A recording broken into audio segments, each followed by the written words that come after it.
Maayong tanghali, day. Maayong tanghali, day. Katatapos ko lang kumain, day. Tapos i-update ko kayo sa aking general check-up, kung ano yung result sa aking general check-up, day. Ang result sa aking general check-up, ang sabi ng Dr. Kwakwak, day, ay nagtaka ako, day, bakit kailangan niyang i-check or 3DA ko ba yan, 2DA ko ba yan ang aking liig. Nung nagpa-check up ako, ay nung nagpa-general check up ako, hindi naman niya nakita yung liig ko, day. Ito ba, yan, yung liig ko, di ba, medyo mataba siya, na medyo tapos wala naman ako nararamdaman, pero anyway, sabi niya, ito na yung lumabas na yung general check up, ayan.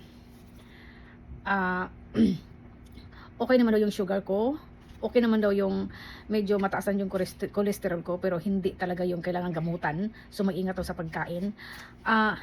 Ang sumatotal sa mga sinasabi niya, day, hindi ganun ka yung bang parang matakot ka na kailangan ka ng gamutin, parang ganun, parang yun ang pagkaintindi ko. Ngayon, chinik niya yung mga sa aking, nagsusulat kasi ako ng everyday sa aking dugo na blood pressure ko, nagsusulat ako, yan, binigyan niya ako. Sabi niya mababa ang aking blood pressure. Tapos silukat niya ako, sabi niya 90 lang aking dugo, day. 90/75 ba yun? Or baba pa ba?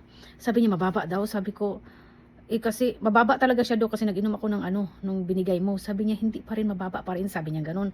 Kaya magulo. Kaya sabi niya may nakitaan daw siya sa akin, hyper. Ano ba yung tawag nun, day? Basta hyper. Basta yung parang dito sa lieg. Hindi ko masabi. Ngayon, sabi niya, para daw makasure siya, ay i-check daw niya yung liig ko gamit ang 3DA ko ba yun, 2DA ko ba yun. First time ko kasi, day. Kaya sabi sa isip-isip ko, ano na naman kayang niya? Ano na naman kayang gagawin sa akin? I-check daw niya after 2 weeks. Balik ako doon. Hindi after 2 weeks, nagpa-schedule ako sa araw na yon kasi diyan lang ang bakante kong araw sa 2025. Ayun, magulo ang isip ko, day. Magulo. Kaya, hindi ko ba matanggap na nag-inom ako ng para sa blood pressure, sa high blood, kasi hindi ganun kataas yung dugo. Kaya hindi ko siya matanggap na nagiinom ako. Kaya wala tayong magagawa, matanda na. Kasi yung mga kakilala kong iba, yung kakilala kong, pag-usapan natin yung Hapon, hindi natin pa-usapan yung katulad kong Pinay. Yung kakilala ko yung Hapon, wala pa naman siyang iniinom kahit 50 plus na siya. Ako wala pang 50 lang yung mukha ko, wala pang 50, 48 pa lang ako, nagiinom na ako. Parang hindi ko siya matanggap. Magti tayo, day. Magkape pala. Bakit ako magkape? Itanghali na, kaluka. Oo, yun, medyo na stress ang slight. Kasi sabi niya medyo nagtaas ang cholesterol, medyo nagtaas. Sabi ko, Dok, wala bang problema sa sa result sa ito? Wala bang problema nito sa aking kusindan ko? King kusindan kasi ang tawag dyan check up, diba? Sabi niya wala daw, hindi daw ganun kayong mag-alala ka. Siyempre, kailangan ko daw mag-ingat sa aking mga kinakain and mag-exercise daw talaga ako. Sabi niya mag-exercise daw ako. Kung ayaw ko daw mapunta doon sa mga diabetes, sa mga ganito ganyan, okay yung doktor na yun kasi nag-a-advise din siya. Tapos ang nakakatawa, day, diba? Itong hintuturo natin, may iipit yan sila para sa ating heartbeat. Tapos, hindi pa niya ako inipitan ng nasa dito sa hintuturo.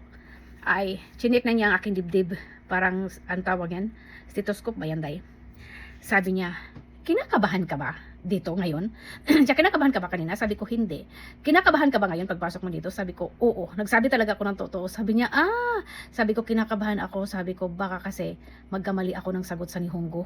Sabi, wala. Syempre, ganun talaga. Baka kasi magkamali ako ng sagot sa Nihongo. Katawa siya. Sabi ko Nihongo no kanke. Baka magkamali ako ba? Diba? Kahit naman siguro sino, hindi naman din alam yung hindi natin lang pinagsasabi. Siyempre, mag-worry ka talaga. Tapos, sa dami-dami niya sinasabi na itong sa result na to, ang gusto ko lang naman talagang malaman kung wala bang problema. Sabi ko, wala bang problema sa aking kusindan ko? Sabi niya, wala namang problema, kaso lang mag-exercise ka at saka mag-ingat ka sa mga kinakain mo. Well, yun, kaso lang may nakita daw siya dito sa akin. Hindi niya nakita yung liig ko, day. Dito daw niya nakita yan dito. Sa result. Makita ba yan sa result, day? Basta ang gulo, day. Ang isip ko lang ngayon, day, oh my goodness, matanda na ang diwindi, day. Tawa pa rin. Matanda na ang diwindi, day. Wala na talaga, hindi na mapigilan, day. Yun lang ang update ko sa inyo today. Masyadong busy ang inyong lula kahit walang trabaho. Bye!